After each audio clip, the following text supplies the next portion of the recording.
almost 8% of people have already voted before we even got today, and that was on top of work that I'm really proud of, pushing for early voting and notice absentee. And what do you think about that? When some people vote early and then new issues emerge, like you had a forum yesterday on police accountability. Yeah. 8% of the voters I know, that but vote. this has always been your thing, Paul. Right, it is my thing. I know, but they could change their mind after the election day and regret it. It just doesn't really matter. I don't buy that argument, Paul. Still, I think early voting is good. I think more opportunities and more options is good, and you can always find information that will swing you either way. It's great seeing people actually partake in that. Can I ask you how you see today's, this is on video, how Yeah. you see today's election in the context of what's happening nationally, let's say in Wisconsin with the primary, what's happening with District 1? I know you haven't played up the age thing, but you have played up change. Yeah. Do you feel like America today, when they were voting in this district, are also voting in other places for the I'll same be set of honest, issues? man. I just see it through a much more random lens than that. I think we really, really want to find narrative where narrative doesn't necessarily exist.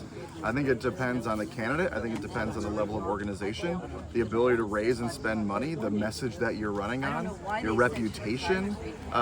There's so many things that are happening that it's, what happened in New York City is not necessarily indicative of what's going to happen here. What's happening in Wisconsin isn't necessarily going to change the outcome. But something is happening in Wisconsin and Michigan and Colorado, which are not bright blue states.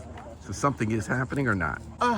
And does it tie into what you're trying to do? We are at the tail end of a generation of people making it really, really difficult for us. Where the economics of our country and of our state is that working class families are doing everything right and falling farther and farther behind because of the economics of allowing the ultra wealthy and the ultra rich to continue amassing massive stores of money that they don't pay a commensurate amount of taxes on. And you don't see that's the exact same pitch made by candidates running and searching campaigns in Michigan and Colorado. So that was in an effort to agree with you, Paul. But now I'm going to disagree with you. Aren't Yeah, the other please. ones also making that argument? Didn't Slotkin make that argument? Didn't Spanberger make that argument?